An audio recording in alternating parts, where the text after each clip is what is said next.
A very good morning to all of you students. आप सभी शिक्षार्थियों का इस कक्षा में पुनः हार्दिक स्वागत है। यह कक्षा 12 के लिए यूनिट 8 से संबंधित है। हमारी यूनिट 8 भारतीय अर्थव्यवस्था के विकास का लास्ट चैप्टर है। भारत, पाक और चीन का विकास अनुभव।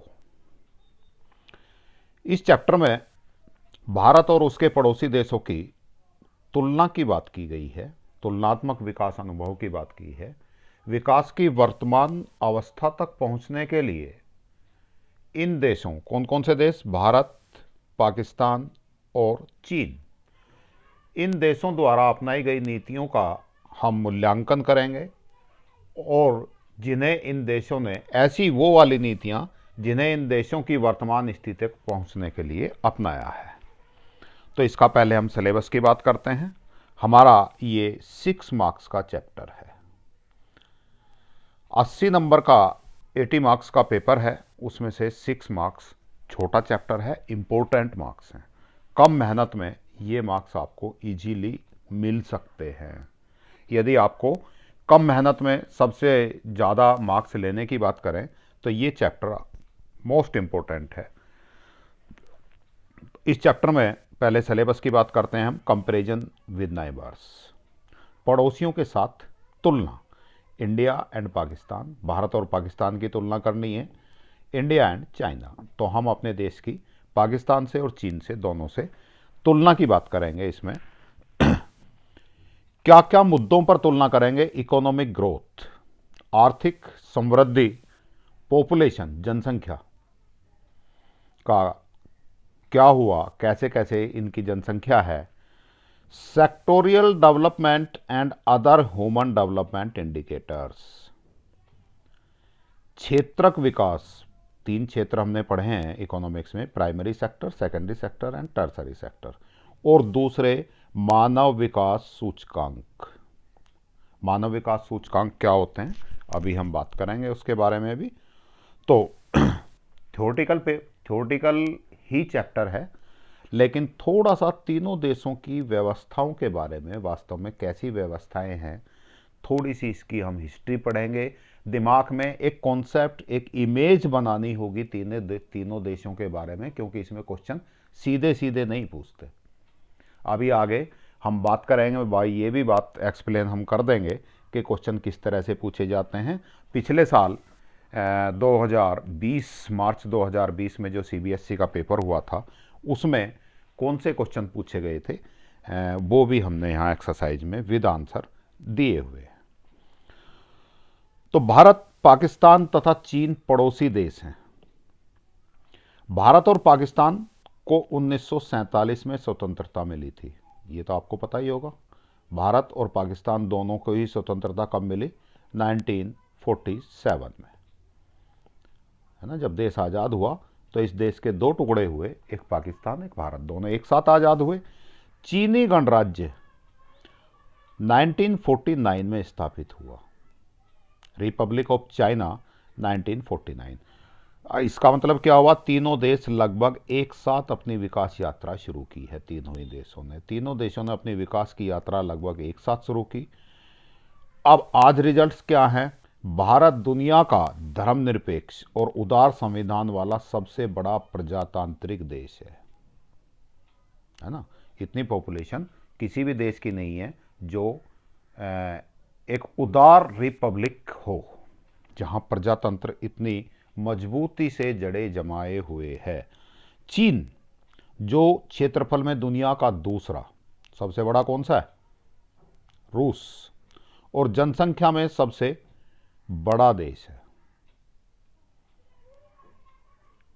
समझ रहे हैं आप? चीन क्षेत्रफल में पूरे वर्ल्ड में दूसरे नंबर पे है, जनसंख्या में नंबर 1 है, और भारत की जनसंख्या नंबर 2 पे है।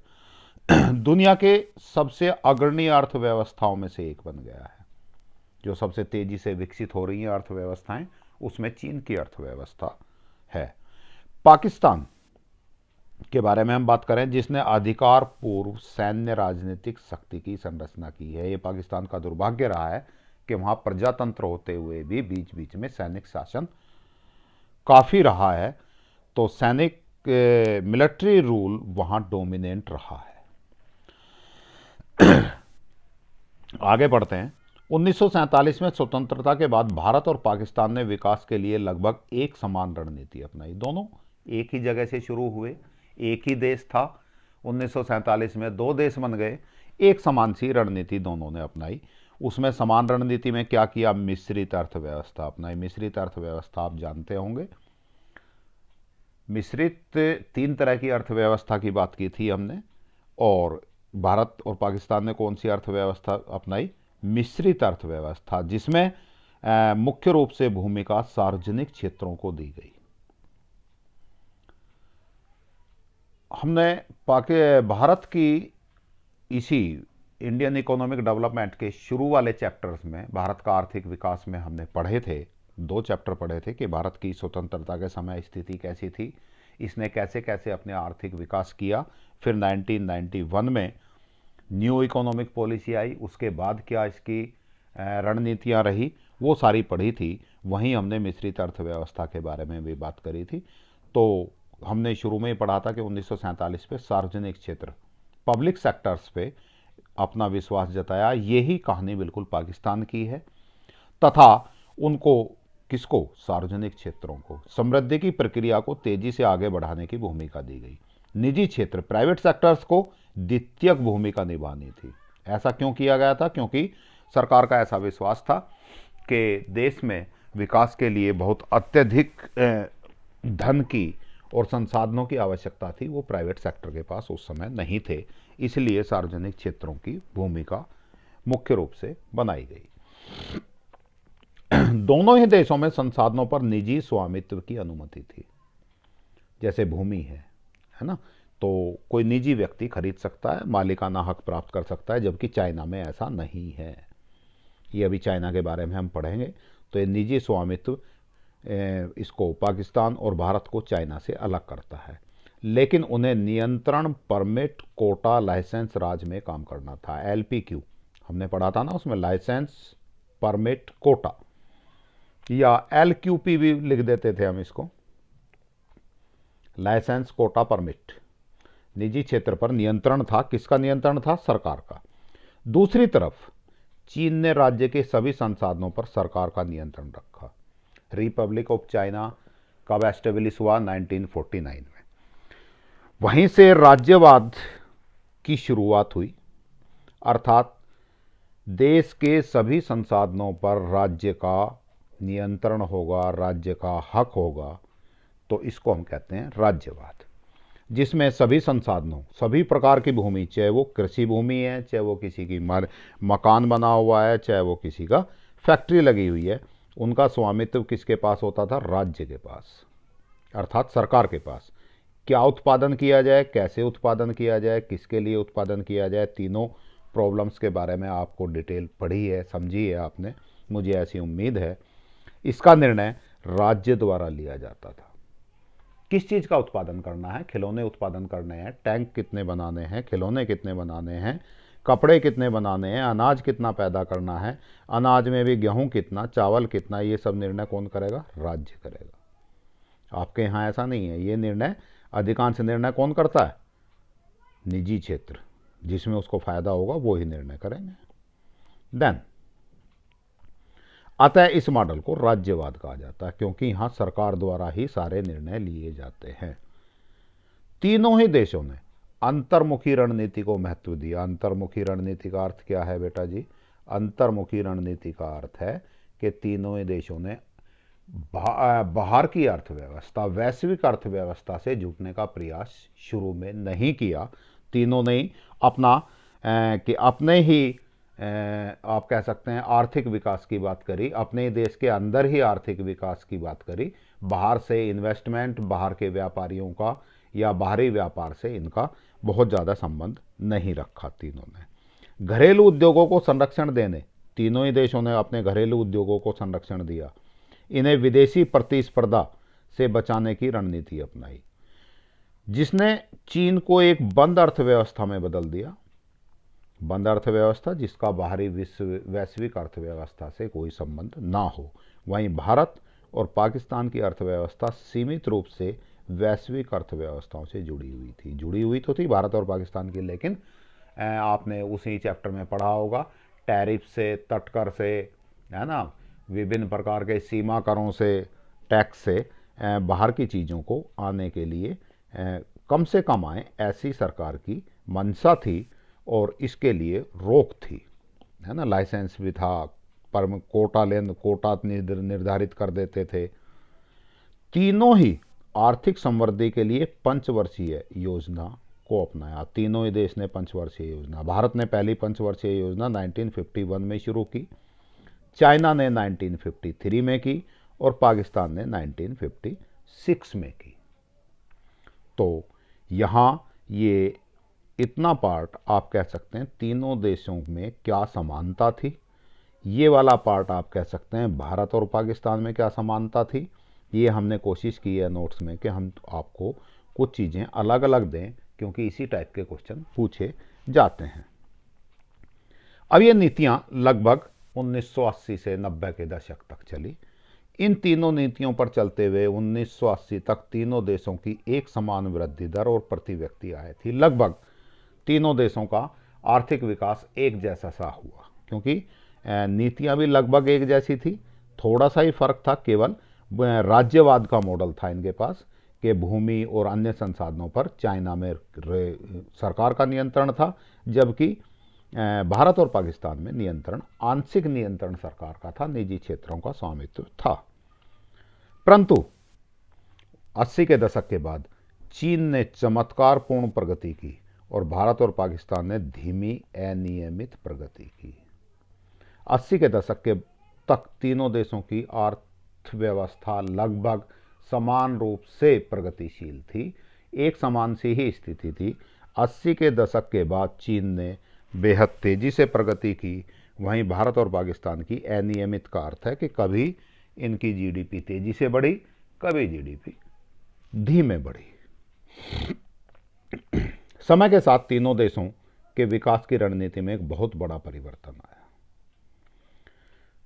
भारत और पाकिस्तान में विकास की जिम्मेदारी को बहुत हद तक निजी क्षेत्र की ओर स्थानांतरित कर दिया गया है। ये आपने उसमें भी पढ़ा था, एलपीजी,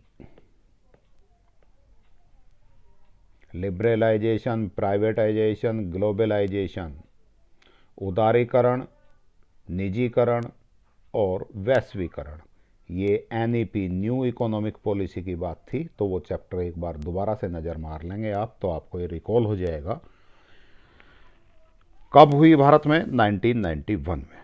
तो उन्होंने जो विकास की जिम्मेदारी थी, कहाँ, जो सार्वजनिक क्षेत्रों पे थी 1947 में से 91 तक भारत ने सार्वजनिक क्षेत्र को विकास की जिम्मेदारी दी थी। निजी क्षेत्र, द्वितीयक क्षेत्र की भूमिका निभाएंगे। अब क्या हुआ? 1991 के बाद भारत ने क्या किया कि विकास की जिम्मेदारी निजी क्षेत्र की ओर स्थानांतरित करना शुरू कर दिया, विनिवेश करना शुरू कर दिया, सरकारी उद्यमों को निजी क्षेत्र के अंडर में देना शुरू कर दिया। दोनों अर्थव्यवस्थाओं में प्रत्यक्ष विदेशी निवेश पर जोर देने लगी। दोनों अर्थव्यवस्थाएं कौन कौन सी बेटा? भारत और पाकिस्तान। कौन कौन सी? इंडिया एंड पाकिस्तान की बात हो रही है। परंतु चीन आज भी राज्य प्रतिबंधित अर्थव्यवस्था है, अर्थात चीन की अर्थव्यवस्था आज भी किसके नियंत्रण में है? सरकार के नियंत्रण में है। परंतु यह खुली अर्थव्यवस्था में परिवर्तन होने से निर्यातोन्मुख अर्थव्यवस्था बन गई। 1978 की बात है। 1978 में चाइना ने क्या किया? अपने आप को वैश्विक अर्थव्यवस्था से, जो अंतर्मुखी अर्थव्यवस्था थी, उससे वैश्विक अर्थव्यवस्था से अपने आप को जोड़ लिया। इससे क्या हुआ कि चाइना की अर्थव्यवस्था कैसी होगी? निर्यातोन्मुख। इसका अर्थ है कि चाइना बहुत सारी चीज़ों का एक्सपोर्ट करने लगा। भारत और पाकिस्तान ने 80 के दशक तक कौन सी नीति अपनाई थी? आयात प्रतिस्थापन नीति, कि ऐसी कुछ उत्पादन किया जाए, उन वस्तुओं और सेवाओं का उत्पादन किया जाए कि बाहर से हमें चीज़ों को आयात ना करना पड़े। निर्यात पर भारत और पाकिस्तान का कभी जोर नहीं रहा कि निर्यात हमारा बढ़े, लेकिन चाइना ने 1978 में अपनी अर्थव्यवस्था 1978 तक अपनी अर्थव्यवस्था इतनी मजबूत कर ली थी कि जब इसने 1978 में ये वैश्विक अर्थव्यवस्था से जुड़ा तो ये बहुत सारी चीज़ों का निर्यात करने लगा। एक्सपोर्ट डोमिनेंट इकोनॉमी हो गई है। आप भी देखते हैं अब तो फिर भी कुछ कम हो गया, वरना तो हमारे भारतीय बाजार भी चाइना की चीज़ों से भरे पड़े थे। चलिए अब इसका कुछ और पॉइंट्स देखते हैं। भारत, पाकिस्तान और चीन तीनों के भौतिक खाद्यान्न संपन्नताओं में काफ़ी समानता है। भौतिक खाद्यान्न संपन्नताओं का मतलब है कि ये तीनों खाद्यान्न के मामले में, अपनी पॉपुलेशन का पेट भरने के मामले में तीनों लगभग आत्मनिर्भर हैं। अपनी पॉपुलेशन, तीनों देशों की अपनी अपनी पॉपुलेशन का पेट भरने के लिए जितना खाद्यान्न, अनाज, वस्तुएं, खाद्य वस्तुएं चाहिए वो लगभग पैदा हो जाती हैं। कुछ बाहर से मंगाते हैं तो इतनी बाहर एक्सपोर्ट भी कर देते हैं, परंतु उनकी राजनीतिक व्यवस्थाएं बिल्कुल भिन्न भिन्न हैं। तीनों ही देशों की राजनीतिक व्यवस्थाएं अलग अलग हैं। क्या हैं, थोड़ा सा आइडिया मैं आपको दे देता हूं। चाइना में स्टेट डोमिनेंट है, सरकार के नियंत्रण में है सब कुछ भी, लेकिन स्थायी सरकारें हैं। पाकिस्तान में प्रजातंत्र है लेकिन सरकारें स्थायी नहीं हैं, बीच में कभी भी मिलिट्री रूल लग जाता है। सैनिक शासन की पुनरावृत्ति बार बार होती है, जिससे पाकिस्तान की अर्थव्यवस्था बार बार गड़बड़ हो जाती है। भारत में लगभग प्रजातंत्र रहा है, 2-2.5 साल इमरजेंसी लगी, मिलिट्री शासन आज तक नहीं लगा। सबसे बड़ा और उदार प्रजातंत्र दुनिया में भारत का है। 80 के दशक के प्रारंभिक वर्षों में तीनों देशों के विकास संकेत और समृद्धि दर समान थे। 80 के दशक के शुरू तक, लगभग कहाँ तक, 1978 में जब चाइना ने बदला तो इसका असर आने में 1-2 साल लग गए, तो 1980 तक लगभग तीनों एक जैसे थे। चीन ने 1978 में आर्थिक सुधार शुरू किए, जैसा कि हमने यहीं बताया था आपको, है ना, ये बात जो बताई थी। पाकिस्तान ने 1988 में, और भारत ने तो आपको पता ही है 1991 में NEP न्यू इकोनॉमिक पॉलिसी लाए थे, अर्थात अपने आर्थिक सुधार शुरू किए थे। तो ये चीज़ आपके लिए इम्पोर्टेंट है कि चीन ने कब अपने आर्थिक सुधार शुरू किए, पाकिस्तान ने 1998 में और भारत ने 1991 में। यहीं पे एक चीज़ आपको मैं बता देता हूँ, पंचवर्षीय योजनाएं कौन कौन सी, ये अक्सर पूछ लिया जाता है कि भारत ने पहली पंचवर्षीय योजना कब शुरू की, चाइना ने कब की और पाकिस्तान ने कब शुरू की। देन आगे बढ़ते हैं। चीन ने संरचनात्मक सुधारों का निर्णय स्वयं लिया। ये जो आर्थिक सुधार थे 1978 में जब लिए थे, चीन ने खुद से लिए। उन्हें महसूस हुआ कि हमें वैश्विक अर्थव्यवस्था से जुड़े बिना हमारा काम नहीं चलेगा। हम इतनी वस्तुएं और सेवाएं उत्पादन करते हैं कि इससे वैश्विक अर्थव्यवस्था से यदि हम जुड़ जाते हैं तो हमें लाभ होगा। परंतु भारत और पाकिस्तान की अर्थव्यवस्थाएं जब बिल्कुल डगमगा गई, है ना, आपने उसमें पढ़ा भी होगा पहले ही चैप्टर में, NEP वाले चैप्टर में, कि NEP क्यों लागू करना पड़ा, कि विश्व बैंक का दबाव था, अंतर्राष्ट्रीय मुद्रा कोष का हम पे दबाव था, हमारे पास केवल 15 दिन का आयात करने का पैसा बचा था। तो हमारी आर्थिक स्थिति, यही हालत पाकिस्तान की थी। भारत और पाकिस्तान की आर्थिक स्थिति जब खराब हुई तो खराब होने के कारण अंतर्राष्ट्रीय संस्थाओं ने ऐसे सुधार करने के लिए बाध्य किया। हमने स्वयं से नहीं की थी वो, जबकि चीन ने खुद से ये निर्णय लिया था, जो उनकी कमजोर राजनीतिक इच्छा शक्ति को दर्शाता है ना। हम ये निर्णय समय से नहीं ले पाए, इसीलिए 91 तक खींचे हम। और 1991 में भी कब लिया, जब अंतर्राष्ट्रीय संस्थाओं ने दबाव दिया। इसका मतलब हमारी राजनीतिक इच्छा शक्ति मजबूत नहीं थी। हमारी से मतलब है भारत और पाकिस्तान दोनों की बात कर रहा हूँ, जबकि चीन ने यह निर्णय अपनी सूझबूझ से लिया। 1978 में जब चाइना ने यह निर्णय लिया तो उस पर कोई दबाव नहीं था। चीन ने एक शिशु नीति को अपनाया, जिसके कारण चीन की जनसंख्या वृद्धि दर रुक गई, किंतु भारत और पाकिस्तान में इस दिशा में अभी ऐसा परिवर्तन होना बाकी है। अर्थात चीन की अपेक्षा भारत और पाकिस्तान की जनसंख्या अभी भी तेजी से बढ़ रही है, और बढ़ती जनसंख्या के कारण क्या क्या प्रॉब्लम्स होती हैं ये तुम अंदाज़ा लगा सकते हो। देश के संसाधनों पर दबाव बढ़ता ही बढ़ता है, बेरोजगारी बढ़ती है, ये सारे काम होने ही। चीन ने परंपरागत विकास नीति को अपनाया, जिसमें क्रमशः कृषि से विनिर्माण और उसके बाद सेवा की ओर अग्रसर होने की प्रवृत्ति होती है। किसी देश के विकास की हम यदि यात्रा की बात करें तो विकास यात्रा में जब देश अविकसित होता है तो प्राइमरी सेक्टर में सबसे ज़्यादा वर्कफोर्स होता है। जब धीरे धीरे विकास की प्रक्रिया शुरू होती है तो प्राइमरी सेक्टर से विनिर्माण मीन्स सेकेंडरी सेक्टर द्वितीयक क्षेत्रक में, और द्वितीयक क्षेत्रक से तृतीयक क्षेत्रक सेवा क्षेत्र सर्विस सेक्टर की ओर कोई भी अर्थव्यवस्था विकास करती है। परंतु तो चीन ने बिल्कुल ऐसा ही किया जो परंपरागत विकास नीति थी, परंतु भारत और पाकिस्तान सीधे कृषि से सेवा क्षेत्र की ओर चले गए। मीन्स कृषि से इनको जाना किधर जाना चाहिए था, वर्कफोर्स का पार्ट सेकेंडरी क्षेत्र विनिर्माण में, और विनिर्माण से सेवा क्षेत्र में, लेकिन ये भारत और पाकिस्तान दोनों प्राइमरी सेक्टर से सीधे टर्सरी सेक्टर की ओर चले गए। नेक्स्ट पॉइंट इज चीन में औद्योगिक क्षेत्र में उच्च समृद्धि की दर कायम रही है। चीन में औद्योगिक क्षेत्र कौन सा क्षेत्र होगा बेटा, ये सेकेंडरी सेक्टर विनिर्माण, ये वाला क्षेत्र चीन का काफ़ी तेजी से प्रगति कर रहा है, जबकि भारत और पाकिस्तान में कोई विशेष परिवर्तन नहीं हुआ है। ऐसा क्यों हुआ है, इनके आगे कारण भी हम पढ़ेंगे, क्योंकि आपसे पेपर में जैसे आपको ये एक सेंटेंस दे दिया कि चीन में औद्योगिक क्षेत्र में उच्च समृद्धि की दर कायम रही है, परंतु भारत और पाकिस्तान में कोई विशेष परिवर्तन नहीं हुआ, क्यों? तो चीन में औद्योगिक क्षेत्र में प्रगति के क्या कारण थे, तो हमें कारण बताने होंगे। क्या कारण थे, इसके लिए हम चीन की कुछ विशेषताओं का अध्ययन करेंगे। तो पहले हम थोड़ा सा चीन के बारे में पढ़ते हैं, इसी तरह से पाकिस्तान और इंडिया के बारे में तो हमने काफ़ी कुछ पहले दूसरी यूनिट में पढ़ाई है कि स्वतंत्रता के पश्चात भारत की अर्थव्यवस्था स्वतंत्रता की पूर्व संध्या पर कैसी थी, स्वतंत्रता के पश्चात हमने क्या क्या स्टेप उठाए, 1991 में आर्थिक सुधार होके फिर क्या किया, उसके बारे में तो आपको आइडिया होगा ही यदि आपने वो चैप्टर पढ़े हैं तो सबसे पहले हम पढ़ते हैं चीन के बारे में कि चीन ने क्या किया।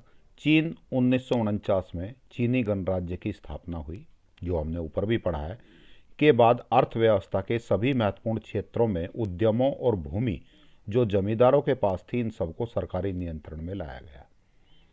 पहला कदम चीन ने क्योंकि राज्यवाद की स्थापना हुई, तो राज्यवाद का अर्थ हुआ कि जितनी भी भूमि थी और उद्योग थे, भूमि चाहे वो कृषि भूमि हो, चाहे वो रिहायशी भूमि हो अर्थात मकान हो, उन सब पर नियंत्रण किसका? सरकार का। भारत में और पाकिस्तान में ऐसा नहीं है, आपकी ज़मीन आपका घर आपका है, लेकिन चीन में सरकारी नियंत्रण में लाया गया था। इन्होंने कुछ विशेष अभियान चलाए, विशेष योजनाएं चलाई, जिनके कारण चीन ने इतनी तेजी से प्रगति की। पहली योजना 1958 में ग्रेट लीप फॉरवर्ड अभियान GLF ग्रेट लीप फॉरवर्ड अभियान 1958 में माओ वहाँ के उस समय के प्रशासक थे, द्वारा चीन की अर्थव्यवस्था के आधुनिकीकरण के लिए इस अभियान को चलाया गया। इसका उद्देश्य तीव्र औद्योगिकरण की प्रक्रिया के द्वारा कृषि व्यवस्था को एक आधुनिक अर्थव्यवस्था में बदलना था। इसका अर्थ क्या हुआ कि कृषि क्षेत्र को किधर ले जाना था? औद्योगिकरण। प्राइमरी सेक्टर को किस में बदलना था? सेकेंडरी सेक्टर में बदलने की एक व्यवस्था बनानी थी। इसके अंतर्गत उन लोगों को आंगन में उद्योग स्थापित करने के लिए प्रोत्साहित किया गया जो चीन में कृषि क्षेत्र के सेक्टर में थे, गांव में थे। उन लोगों को अपने घर में ही उद्योग लगा लो, जैसे हमारे यहाँ कुटीर उद्योग की आपने कॉन्सेप्ट सुना होगा कि अपने घर में ही कोई उद्योग लगाओ, चीन में छात्रों को और विशेषज्ञों को गांव की ओर चलो एक अभियान चला था, वहां गांव में भेजा गया। इससे संबंधित आंकड़े एकत्रित किए गए कि कृषि जनसंख्या किस तरह से काम करती है, कितने लोग क्या क्या काम कर सकते हैं, और फिर उनको अपने आंगन में अपने घर में ही उद्योग, छोटे छोटे उद्योग लगाने के लिए प्रोत्साहित किया गया, जिन पर कोई प्रतिबंध या नियंत्रण नहीं था। प्रोत्साहित कैसे किया कि भाई तुम अपना उद्योग लगाओ, वस्तुएं और सेवाएं पैदा करो, अपने, भले ही तुम्हारे पास पूंजी नहीं है, फैक्ट्री नहीं लगा सकते, कोई दिक्कत नहीं, अपने घर में ही छोटा मोटा काम कर लो, और उस पर सरकार का कोई नियंत्रण नहीं होगा। इस प्रकार लोगों को घरेलू निवेश और आर्थिक समृद्धि के लिए प्रेरित किया गया। जब आप छोटा सा भी उद्योग लगाएंगे, हर घर में छोटे छोटे उद्योग लगेंगे, तो निवेश बढ़ेगा देश में, आर्थिक समृद्धि भी आएगी। इस अभियान ने चीन की आर्थिक विकास को गति दी। यहाँ से चीन ने ग्रेट लीप फॉरवर्ड से चीन ने आर्थिक विकास शुरू किया। एक आर्थिक विकास का एक तरह से आप कह सकते हैं बेस बनाया। वर्ष 2010 में वैश्विक बाजार में चीन बड़े निर्यातक रूप में उभरा। आज चीन विश्व की दूसरी सबसे बड़ी अर्थव्यवस्था है। इसमें इस ग्रेट लीप फॉरवर्ड अभियान का एक तरह से नींव थी इसकी। दूसरा स्टेप जो चाइना ने उठाया वो था कम्यून पद्धति। 1949 में, जैसे हमने पहले पढ़ा, चीनी गणराज्य बनते ही चीन ने जमींदारों से भूमि लेकर परिवारों को दे दी थी, और उस पर नियंत्रण किसका था? राज्य का। 1958 में कम्यून पद्धति लागू की गई। ये कम्यून का पद्धति क्या होती है? इस पद्धति में सारी जमीन सहकारी हो गई। सहकारी का मतलब जमीन पर, भूमि पर नियंत्रण किसका? सरकार का। और सब लोग मिलकर, एक गांव की भूमि है जैसे, एक ने उस पर अधिकार तो किसका हो गया? सरकार का। और गांव के लोग मिलकर उस पर सामूहिक खेती करेंगे। किसी का कोई खेत विशेष नहीं है, सब खेतों में सब लोग काम करेंगे, और जितने एक परिवार से जितने लोग काम करते हैं उसी हिसाब से उनकी आय बढ़ जाएगी। तो जैसे बिजनेसमैन साझे में फर्म लगाते हैं, तो ऐसे ही साझे में खेती करना, सहकारी, जमीन सहकारी कर दी और सामूहिक खेती शुरू कर दी। चीन ने लगभग 26,000 कम्यून बने। उस समय चीन में लगभग 26,000 के करीब कम्यून बनाए गए। बड़े बड़े 10-5 गांवों को मिलाकर इकट्ठी कर दी गई, सहकारी खेती करवाई, जिसमें बड़े बड़े यंत्र लगाए गए, बड़े बड़े खेत बनाए गए, सब सामूहिक रूप से खेती हुई, जिसके अंतर्गत देश की लगभग समस्त कृषि जनसंख्या थी। इन 26,000 कम्यून में सब जोड़ दिए जितने भी कृषि जनसंख्या से रिलेटेड लोग थे। लेकिन यह अभियान कब शुरू हुआ था बेटा? ये 1958 में। लेकिन यह अभियान 1962 में असफलता के बाद बंद कर दिया गया, क्योंकि 62 में चीन में एक अकाल पड़ा था, भूख से बहुत सारे लोग मरे, और इसके कारण ये अभियान बंद कर दिया गया, फेल हो गया ये सिस्टम। तीसरा स्टेप जो चाइना ने उठाया 1965 में, महान सर्वहारा क्रांति। माओ ने इस क्रांति का आरंभ किया। ये भी शासक थे वहाँ के माओ, जिन्होंने GLF, ग्रेट लीप फॉरवर्ड, भी माओ ने ही शुरू की थी 58 में। तो ये भी बाद में जाके बंद हो गया था। इनका, चीन का और रूस का कुछ आपस में कह सकते हैं मनमुटाव हुआ, दोनों देशों के बीच में कुछ दरार आई। तो चीन, जो रशिया ने अपने विशेषज्ञ चीन में भेजे थे, वो उन्होंने अपने विशेषज्ञ वापस बुला लिए, जिसके कारण GLF में डिस्टर्बेंस हुआ और GLF बंद हो गया था।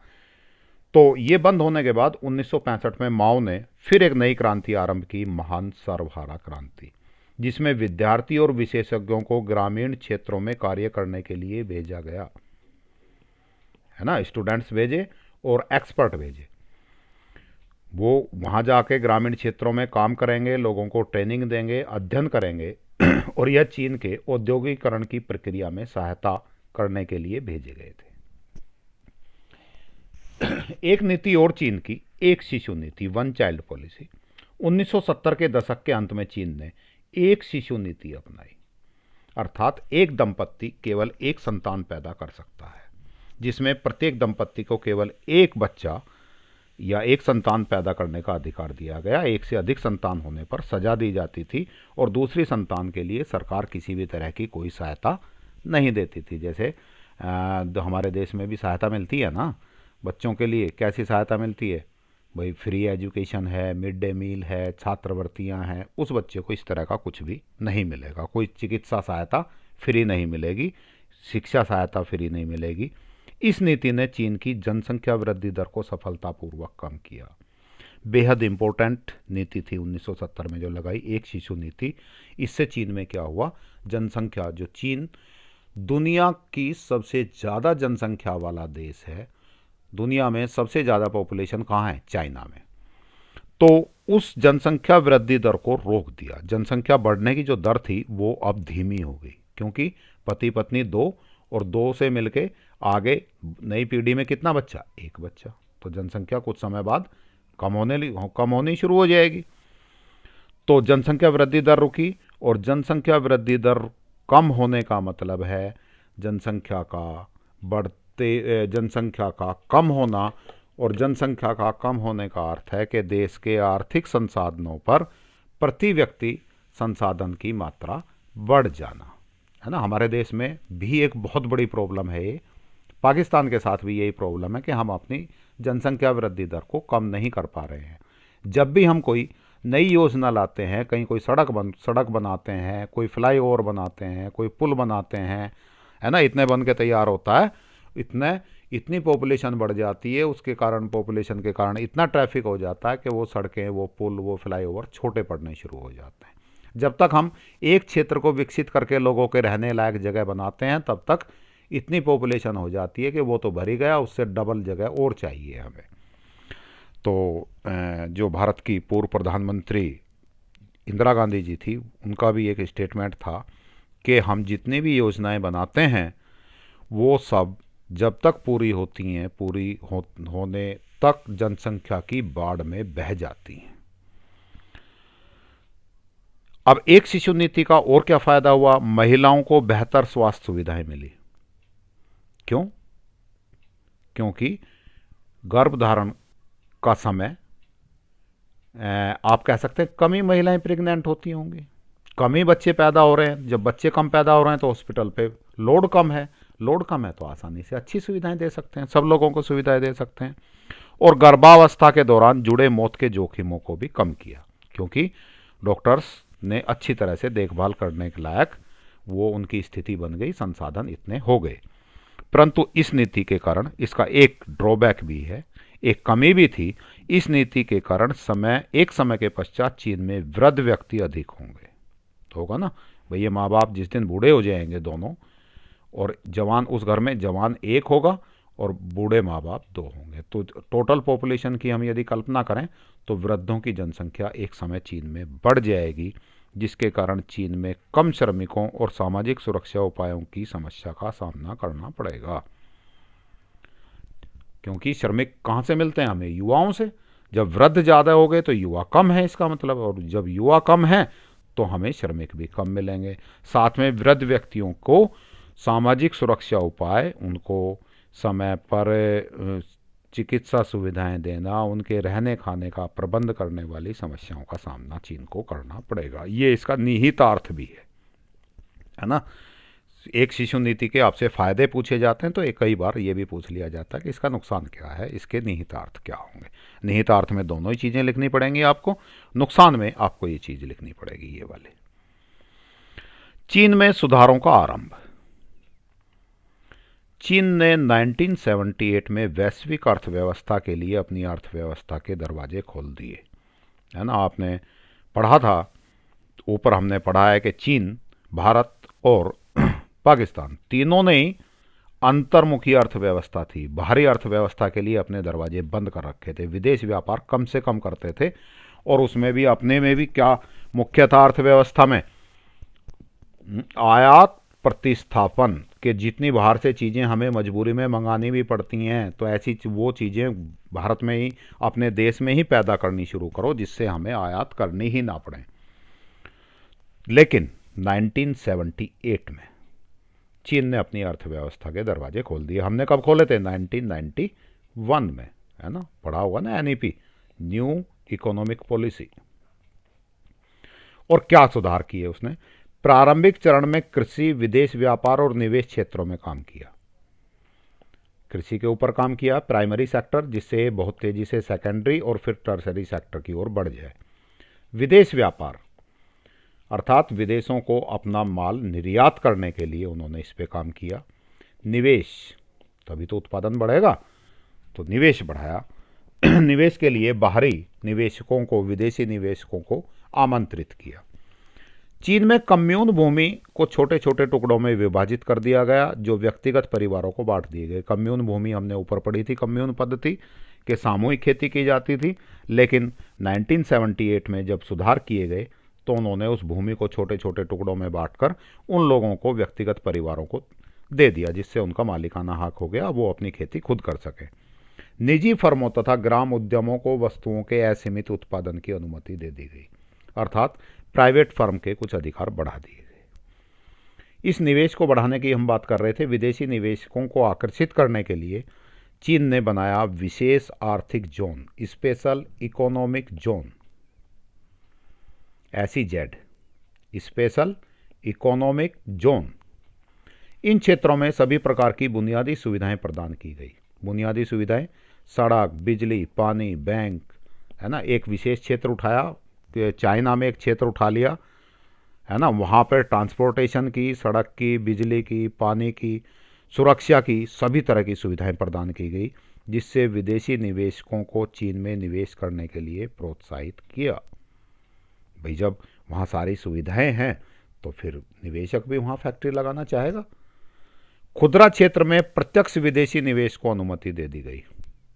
रिटेल में, ये हमारे यहाँ तो बहुत लेट दी गई हैं, हमारे यहाँ भी ये काम हो गए लेकिन बहुत लेट दिए गए हैं। रिटेल में प्रत्यक्ष विदेशी निवेश, जैसे कोई विदेशी कंपनी हमारे यहाँ कोई मॉल खोल ले, इस तरह की चीज़ें। अब बात पाकिस्तान की करें, ये चाइना के बारे में पढ़ा हमने। पाकिस्तान की बात करें तो इसने 1947 में स्वतंत्रता प्राप्त की। भारत और पाकिस्तान एक साथ ही स्वतंत्र हुए थे। 1971 में पूर्वी पाकिस्तान में गृह युद्ध के बाद बांग्लादेश की स्थापना हुई। ये जो हमारे पूर्व में, इंडिया के ईस्ट में जो बांग्लादेश है, ये पाकिस्तान का ही भाग था 1947 से 1971 तक। इसको पूर्वी पाकिस्तान कहते थे। फिर यहाँ गृह युद्ध हुआ, जिसमें ये हिस्सा पाकिस्तान से इसने अपने आप को स्वतंत्र घोषित कर लिया और एक नया देश बन गया, बांग्लादेश। तो अर्थात 1947 से पहले के भारत के आज 3 टुकड़े हो गए हैं, भारत, पाकिस्तान और बांग्लादेश। उस समय 2 ही टुकड़े हुए थे। पाकिस्तान का इतिहास आर्थिक वृद्धि, सैन्य शासन तथा राजनीतिक अस्थिरता के रूप में देखा जा सकता है। यदि हम 1947 से आज तक पाकिस्तान के इतिहास की बात करें तो उसमें राजनीतिक अस्थिरता बहुत रही है। अभी आके पाकिस्तान की सरकारें 5 साल पूरे कर पा रही हैं, नहीं अभी कुछ दिन पहले तक, है ना, मतलब 5 साल पहले तक भी ये रिकॉर्ड था कि पाकिस्तान की किसी सरकार ने अपने 5 वर्ष पूरे ठीक ठाक नहीं किए। उससे पहले ही या तो सरकार गिर गई या फिर सैनिक शासन लग गया, सैन्य शासन बहुत लगा है पाकिस्तान में। तो राजनीतिक रूप से अस्थिरता थी, जिसके कारण विदेशी निवेशक पाकिस्तान में निवेश करने से डरते थे। आर्थिक वृद्धि इसी के कारण तेजी से नहीं हुई। सैन्य शासन बहुत लगे, मिलिट्री डोमिनेंट कंट्री है। इसमें मिश्रित आर्थिक प्रणाली को अपनाया गया है। पाकिस्तान में भारत और पाकिस्तान दोनों ने कौन सी आर्थिक प्रणाली, मिश्रित अर्थव्यवस्था को अपनाया है। पाकिस्तान में भी हरित क्रांति की गई, जिसमें आधारिक संरचना में सार्वजनिक निवेश में वृद्धि के कारण खाद्यान्नों के उत्पादन में वृद्धि हुई। जैसे हमारे देश में पहले खाद्यान्न की में आपके मामले में हम आत्मनिर्भर नहीं थे, लेकिन हरित क्रांति के बाद हमने आधारिक संरचना में निवेश किया, सार्वजनिक क्षेत्र में ने निवेश किया, जिसके कारण हम धीरे धीरे खाद्यान्न में आत्मनिर्भर हो गए। यही हालत पाकिस्तान की थी, पाकिस्तान भी आत्मनिर्भर हो गया। पाकिस्तान सरकार ने 1956 में पंचवर्षीय योजनाएं लागू की।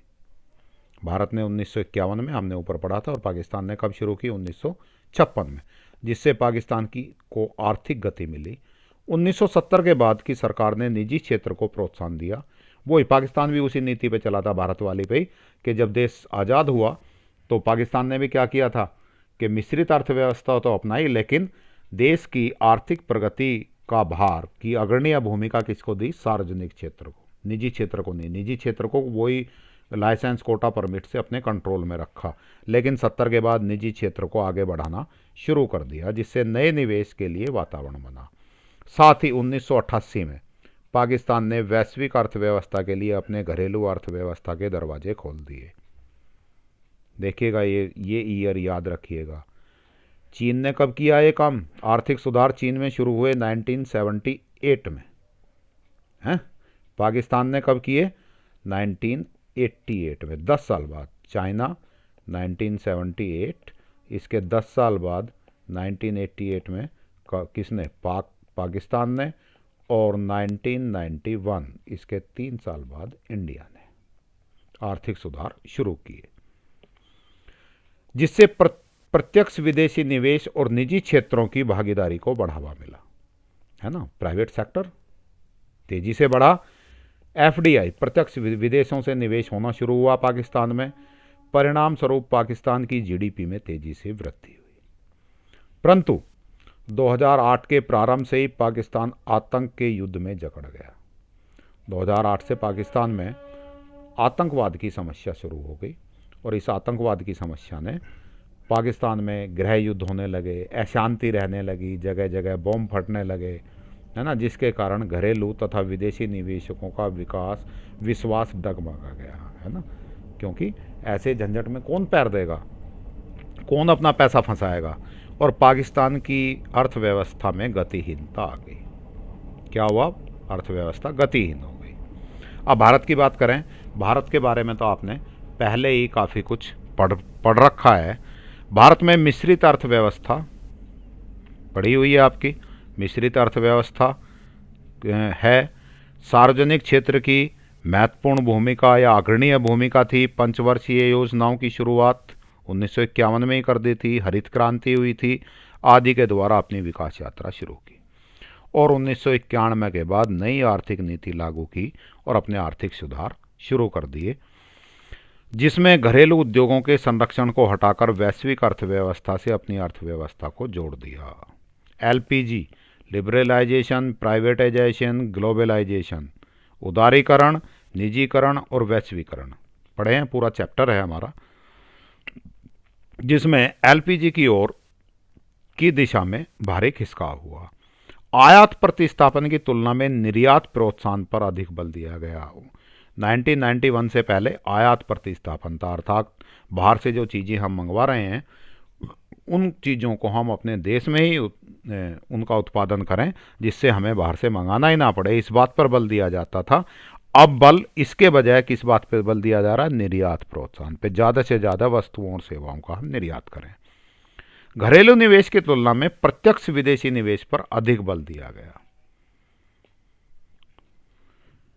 इन सबसे जीडीपी की दर में तेजी से वृद्धि हुई, परंतु हाल के वर्षों में मुद्रास्फीति की उच्च दर पहले आपने पढ़ भी रखी है। इसको शॉर्ट में कॉमन भाषा में बात करूं, सामान्य भाषा में बात कहूं तो इसको हम कहते हैं महंगाई का बढ़ना। राजनीतिक अस्थिरता, सरकारें भी अस्थिर रही बीच बीच में, के कारण सरकार की पक्षपातपूर्ण नीतियां रही, लगातार हो रहे घोटाले, है ना। एक बार भ्रष्टाचार भी बहुत तेजी से बढ़ा हमारे देश में। ढांचागत सुविधाओं की कमी, आधारभूत सुविधाओं की कमी थी, जिसके कारण जीडीपी धीरे धीरे उतनी तेजी से घटी। का मतलब ये नहीं है कि माइनस में हो गई, उतनी तेजी से नहीं बढ़ी जितनी तेजी से हमें उम्मीद थी, और रोजगार के अवसरों की में भी कमी आई है। इस प्रकार हम देखते हैं कि तीनों देशों के विकास के संदर्भ में चीन ने भारत और पाकिस्तान को काफ़ी पीछे छोड़ दिया, है ना। चीन काफ़ी आगे है भारत और पाकिस्तान से। भारत का प्रदर्शन पाकिस्तान से बेहतर है। सबसे नंबर 1 पे कौन है? चाइना। चीन नंबर 2 पे भारत, क्योंकि इसका प्रदर्शन ज़्यादातर मामलों में, कुछ मामलों में पाकिस्तान का भी अच्छा है, लेकिन ज़्यादातर मामलों में भारत का प्रदर्शन अच्छा है, और सबसे पीछे पाकिस्तान है। लेकिन भारत भले ही पाकिस्तान से आगे है, लेकिन चीन की तुलना में भारत अभी काफ़ी पीछे है। चीन की सफलता का श्रेय चीन की राजनीतिक स्थिरता को जाता है। चीन में राजनीतिक अस्थिरता कभी नहीं रही, हमेशा चीन स्थिर रहा, अर्थात सरकारें हमेशा विश्वसनीय रही। जो भी सरकार बनी पूर्ण काल के दौरान ही चलती रही, कभी सरकार गिरी नहीं बीच में। चीन में भ्रष्टाचार भी बहुत कम है और चीन में आप कह सकते हैं सरकार डोमिनेंट होने के कारण चीन में अनुशासन या नियमों पर कठोरता है नियम पालन करने के लिए। चीन में राष्ट्रीय संसाधनों के प्रयोग राष्ट्र का सर्वोत्तम हित में किया तथा दृढ़ राजनीतिक इच्छा शक्ति का परिचय दिया। तुलनात्मक अध्ययन की बात करें, डेमोग्राफिक इंडिकेटर, जनांकीय संकेतक, इस तरह की आपको एक टेबल दी जा सकती है पेपर में। तो आपको मैं बता दूं कि ये टेबल आपको याद करने की ज़रूरत नहीं है कि 2015 में भारत की जनसंख्या कितनी थी, है ना, या 2015 में भारत में लिंगानुपात 929 था, ये याद करने की ज़रूरत नहीं है। टेबल आपको लिख के देंगे, आपसे उम्मीद नहीं करते वो कभी भी कि आपको डाटा याद हो, तो आपको रटने की ज़रूरत नहीं है टेबल को बिल्कुल भी। केवल आपको इनका ट्रेंड समझना है और उस ट्रेंड का कारण बताना है ना। हमने ऊपर पढ़ लिए भारत के, चीन के, पाकिस्तान के। जैसे इसमें जनसंख्या की बात करें हम, ये जनसंख्या है 1371 मिलियन, है ना। ये आंकड़े किसके हैं बेटा जी? 2013 के हैं। जरूरी नहीं है यही आंकड़े मिले आपको पेपर में, हो सकता है पेपर में 2017 के आंकड़े दे दें और 17 के आंकड़ों में फिर ये सब कुछ चेंज हो जाएगा। तो आपको उससे बहुत ज़्यादा मतलब नहीं है कि कितने मिलियन जनसंख्या थी, है ना, चीन की या वो थी। लेकिन चीन की जनसंख्या यहाँ हम कंपेयर करेंगे इसको, तो आप देख रहे हैं चीन की जनसंख्या सबसे ज़्यादा है।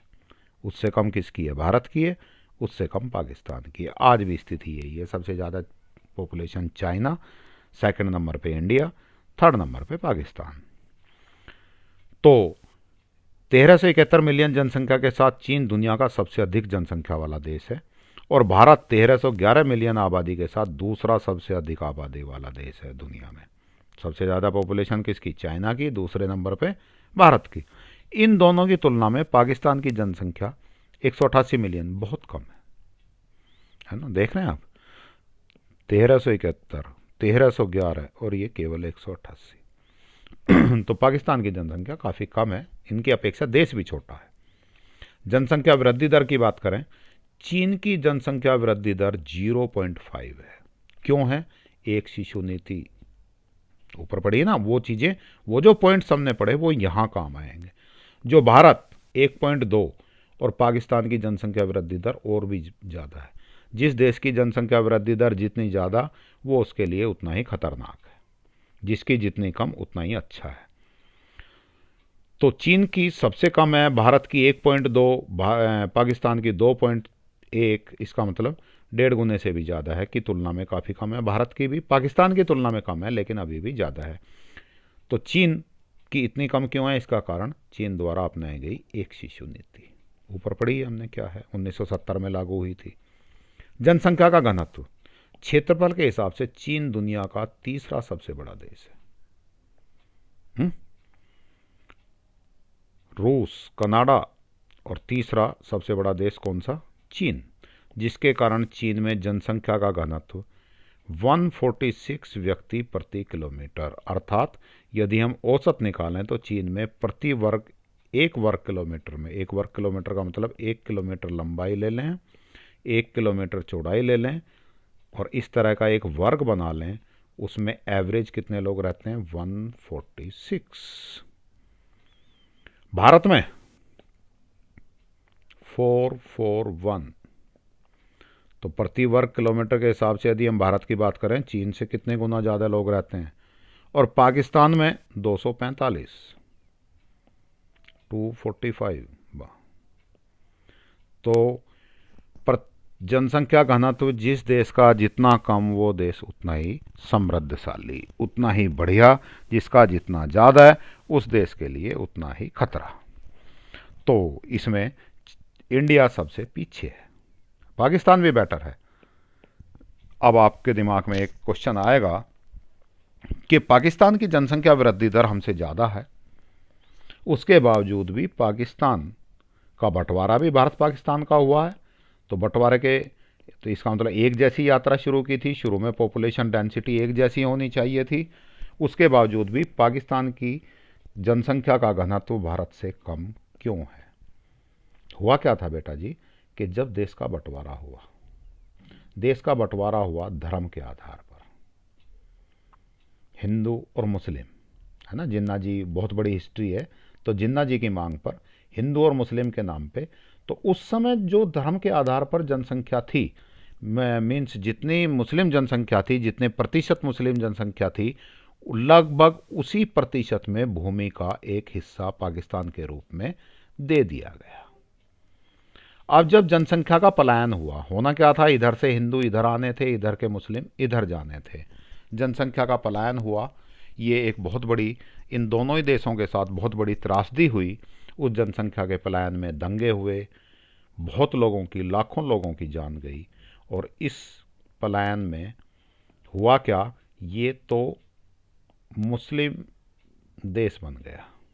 और भारत, बंटवारा किस पे हुआ था? हिंदू मुस्लिम के नाम पे, जबकि भारत देश, हम धर्मनिरपेक्ष देश बने रहे। धर्मनिरपेक्ष का मतलब हमारे लिए सब धर्मों का बराबर सम्मान है। तो उस समय भाईचारे की मिसाल कायम हुई भारत में। वहाँ से तो सारे हिंदू इधर आ गए, लेकिन इधर के बहुत सारे मुसलमान जो भारत के साथ जुड़े हुए थे, भारत में रहते थे, धर्मनिरपेक्ष देश होने के कारण, आपसी भाईचारा होने के कारण, उन्होंने भारत के प्रजातंत्र में अपनी आस्था जताई और वो भारत में ही रह गए। इसका मतलब बहुत सारे लोग जो इधर चले जाने थे वो भी भारत में ही रह गए, और उधर से मैक्सिमम पॉपुलेशन इधर आ गई थी हिंदुओं की।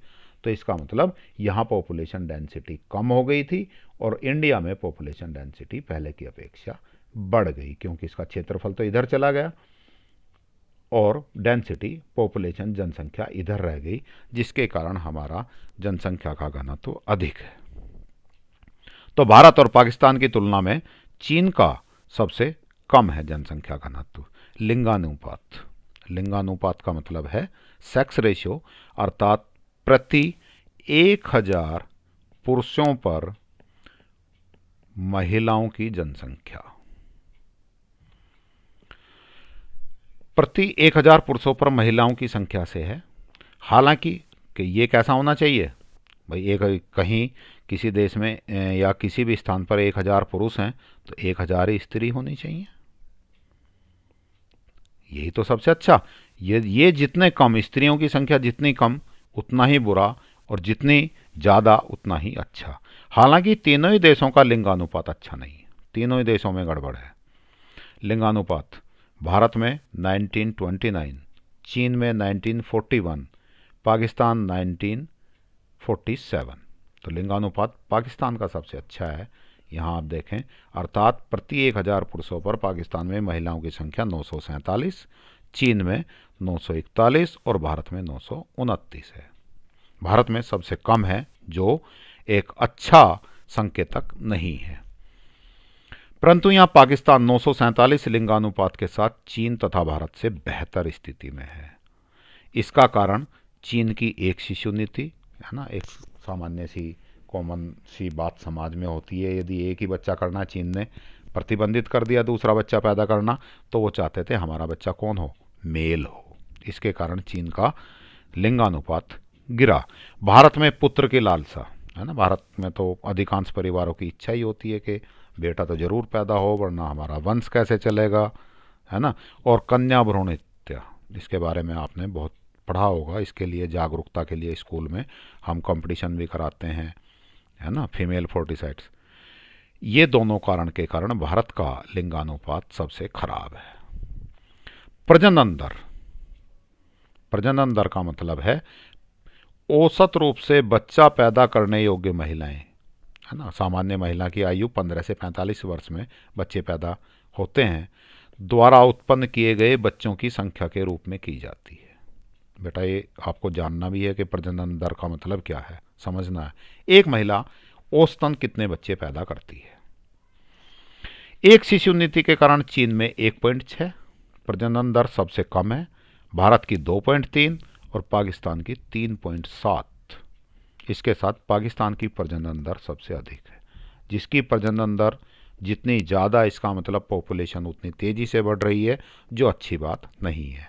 जिसकी प्रजनन दर सबसे कम, वो उतना ही अच्छा। तो इसका मतलब इस संकेतक के रूप में बात करें तो चाइना नंबर 1 पे, इंडिया 2 पे और पाकिस्तान सबसे पीछे है। शहरीकरण की बात करें, चीन की 56%, भारत की 33% और पाकिस्तान की 39% जनसंख्या शहरों में निवास करती है। बाकी जनसंख्या कहाँ, हमारी जनसंख्या कितनी, 33%। बाकी 67% कहाँ, गाँव में। तो इसका मतलब हमारे यहाँ गांव अभी भी काफ़ी ज़्यादा गांव में पॉपुलेशन रहती है। ग्रोथ इंडिकेटर्स की बात करें, ग्रोथ इंडिकेटर्स में ये जितनी भी टेबल हमने बनाई हैं, ये सारी आपकी एनसीईआरटी की बुक से ली गई हैं। जीडीपी की वृद्धि दर, यह अर्थव्यवस्था का सबसे महत्वपूर्ण सूचक माना जाता है। हालांकि आपने रियल जीडीपी और वो जीडीपी पढ़ी होंगी, तो लेकिन फिर भी हम किसी देश की अर्थव्यवस्था के बारे में बात करें, कोई देश कितनी तेज़ी से विकसित हो रहा है, तो एक मोटा सा अंदाज़ा ये करते हैं कि उसकी जीडीपी वृद्धि दर कितनी है ना। बेटा चलिए बेटा जी, इस चैप्टर को हम यहीं ख़त्म करते हैं, और क्योंकि एक क्लास में पूरा हो नहीं पाएगा, तो यहीं ख़त्म करते हैं इस चैप्टर को। इसके बाद दूसरी क्लास में, क्योंकि 2 क्लास तो हमें लेनी ही पड़ेंगी, है ना, समृद्धि ग्रोथ इंडिकेटर्स की बात हम कल शुरू करते हैं, आज यहीं ख़त्म करते हैं। अभी तक हमने इसमें पढ़ा, क्या क्या पढ़ा, एक बार एक नज़र मार लेते हैं। शुरू में हमने इसके सिलेबस की बात की थी, 6 मार्क्स का पेपर आएगा, है ना। फिर इसका सिलेबस क्या क्या है वो पढ़ा था। भारत पाकिस्तान और चीन के बारे में एक इनिशियल आइडिया लिया था कि भारत और पाकिस्तान 1947 में स्वतंत्र हुए, चाइना 1949 में स्वतंत्र हुआ। भारत पाकिस्तान दोनों ने मिश्रित अर्थव्यवस्था, बल्कि तीनों ने ही मिश्रित अर्थव्यवस्था को अपनाया, सार्वजनिक क्षेत्रों पर अपना विश्वास जताया, अर्थात अर्थव्यवस्था के विकास में महत्वपूर्ण जिम्मेदारी सार्वजनिक क्षेत्र को दी गई। भारत और पाकिस्तान दोनों ने ही शुरू में लाइसेंस, कोटा, परमिट, है ना, निजी क्षेत्र पर नियंत्रण रखा। उधर चाइना ने क्या किया, राज्यवाद, सारी भूमि, चाहे वो कृषि भूमि है या किसी भी तरह की भूमि है, उस पर किसका नियंत्रण हो गया, भूमि पर, और जितने भी उद्योग थे उन पर नियंत्रण सरकार का था। उसको राज्यवाद को मॉडल के रूप में अपनाया। वहाँ क्या उत्पादन किया जाए, कैसे उत्पादन किया जाए, इसका निर्णय किसने लिया, राज्य द्वारा लिया जाता था।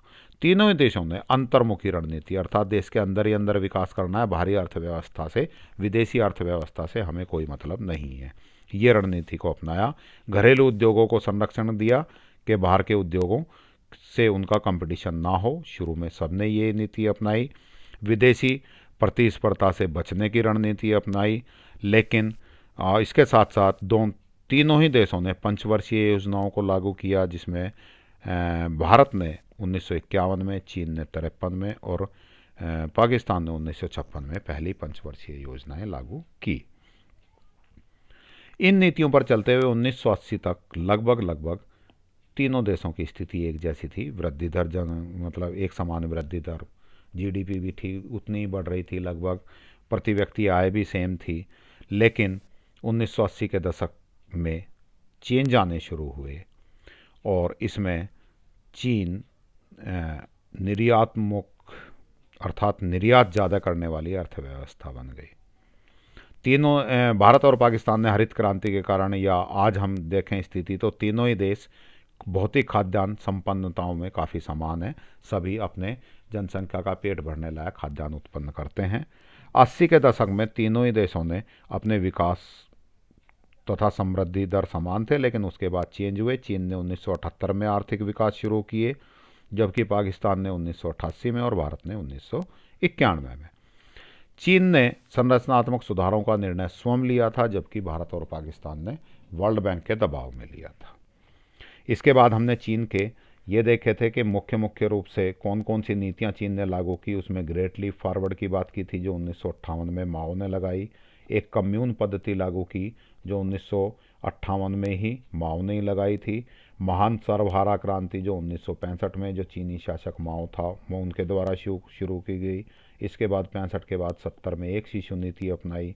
फिर 1978 में चीन ने अपने आर्थिक सुधार किए। उन सुधारों में क्या क्या काम किए, स्पेशल इकोनॉमिक जोन बनाए, है ना, कम्यून पद्धति को ख़त्म कर दिया गया, ये सारी चीज़ें हमने पढ़ी। उधर पाकिस्तान की बात करी, पाकिस्तान में वही मिश्रित अर्थव्यवस्था, हरित क्रांति, और 1988 में पाकिस्तान ने अपने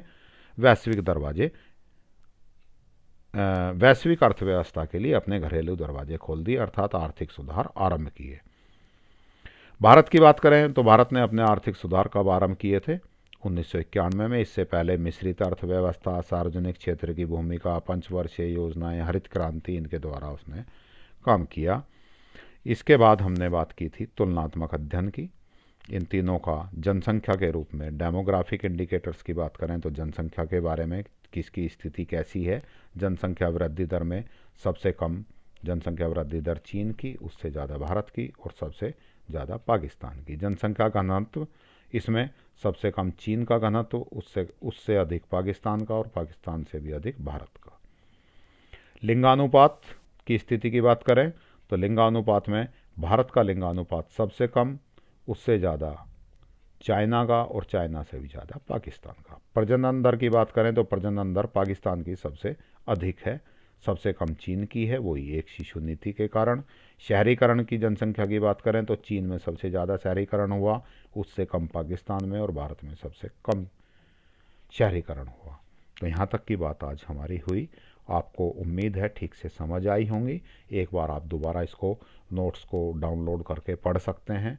एक बार किताब पढ़ेंगे, एक बार दोबारा फिर नोट्स पढ़ेंगे, है ना, तो आपको उम्मीद है अच्छे से समझ आ जाएंगी।